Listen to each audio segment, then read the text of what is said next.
Hey, it's Julie Conliffe. Thank you so very much for joining me today on the Creative Legal's property investment platform. Today, we answer the common questions that landlords are currently asking. So the coronavirus commonly asked question. If you do have any questions, feel free to use the link below to provide us with whatever questions you may have in relation to property investment law, landlord and tenant matters, or the COVID eviction matters. So whatever your landlord and tenant matter is, feel free to ask and we will do our utmost to be able to help answer those questions. The Coronavirus Act 2020, together with related legislation and other measures, have had a significant impact on landlords' eviction notices and property investment matters generally. In fact, it's affected everybody one way or the other. But today we address some of the questions that you've been asking. Question number 1. I made a possession claim before the 3rd of August 2020. The claim was based on rent arrears. The claim was then automatically stayed. Will this stay be automatically lifted? Great question. If you started a possession claim before the 3rd of August 2020 and you want to pursue it, you will need to send to the court and to the tenant a reactivation notice. So the claim will not be automatically lifted. There is some action that's required on your part, and that is to serve a reactivation notice. What is a reactivation notice? A reactivation notice is a notice that you file with the court and serve on the tenant to restart the stayed proceedings. So when the eviction ban started, there was a stay, so proceedings were effectively deactivated. If you want to reactivate them, you will need to serve a reactivation notice. I've provided you with a copy of a reactivation notice. There's a link for you to download a free copy for your use or indeed for your records. What should a reactivation notice contain? A reactivation notice will help the court prioritize claims. So the courts will deal with the urgent claims first. As a landlord, you will need to identify in the reactivation notice whether the case should be considered as qualifying under certain categories. Those categories include extreme rental arrears, fraud, deception, abandonment, unlawful subletting, death of a tenant, matters such as those. So those matters will be prioritized. Otherwise, if you commenced your claim prior to the 27th of March 2020, that will take priority. The reactivation notice will also need to contain information as to how your tenant has been impacted by the COVID-19 pandemic. That information could be whether your tenant has suffered a loss of income as a result of the coronavirus pandemic, whether your tenant has been shielding as a result of the coronavirus pandemic, whether your tenant has faced some sort of difficulties. So you as the landlord will need to take steps to determine this to be able to assist the court in providing that information in the reactivation notice. Your reactivation notice should also contain details of the outstanding arrears. So you'll need an updated rent schedule for the past 2 years. Is there a deadline to serve a reactivation notice? Yes, there is.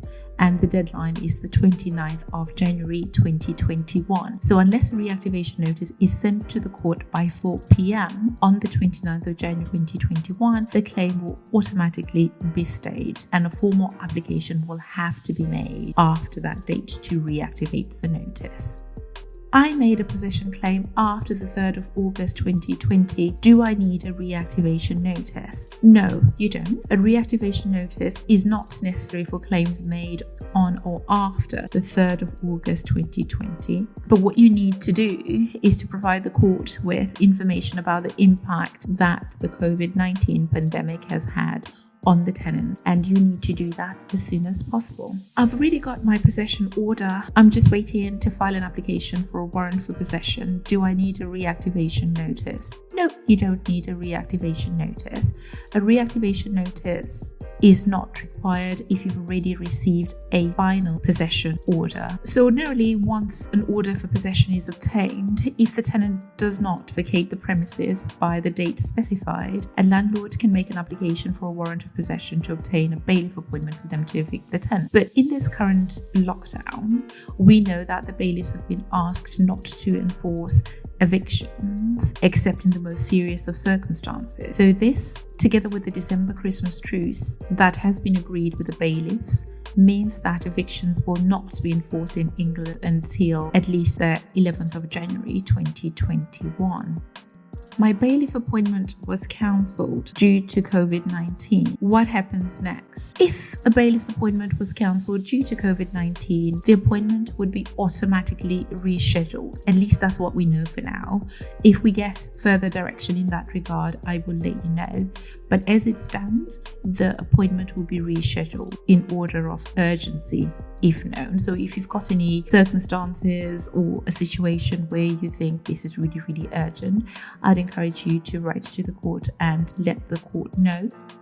I've got a warrant of possession, but my tenant is now paying rent. What do I do? Well, if you have a warrant of possession but no longer require an eviction to be carried out, as in this case where your tenant is now up to date with the rental, or maybe in situations where the tenant has left the property, handed back the keys, you've accepted the surrender, cleared all their possession, and you're happy with the fact that the tenancy has ended, or with the fact that your tenant is now up to date, you should let the court know as soon as possible that you don't want the eviction to go ahead, because then that will help free up the court's time, that will help free up the bailiff's time to help the next person. So the notice of bailiff appointment that you received from the court, that will have contact details, the claim number and the warrant number. You need to use those details when you contact the court to let the court know that attendance at the property is no longer required. I'm told that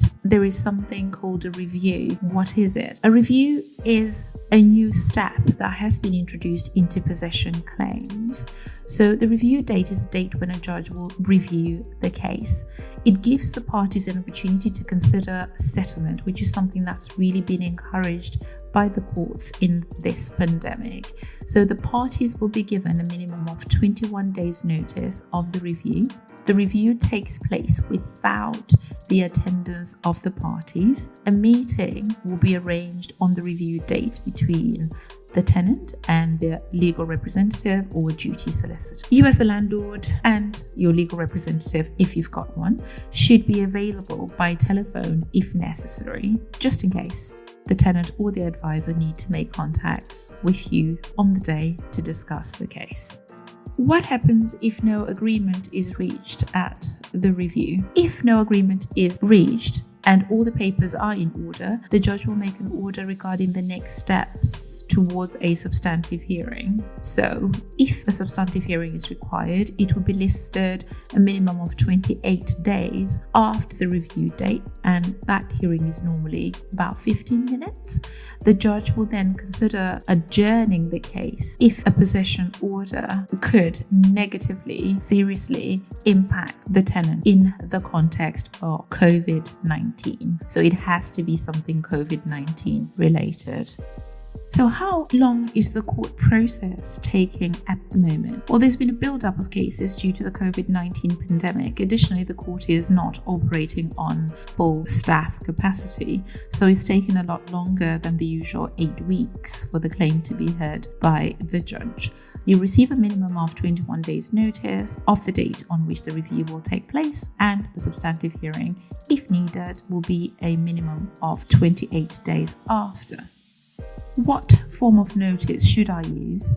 Well, the correct form of notice, either Section 8 or Section 21, must be used. These forms are prescribed forms. The key thing to note here is they are actually updated very, very regularly, so you need to stay up to date. We've got changes that were made on the 29th of August. We've got additional changes that were made on the 2nd of September. So we need to be up to date. I've provided you with a link for a free updated notice. So again, I appreciate you. Thank you for taking the time to listen, and until next time.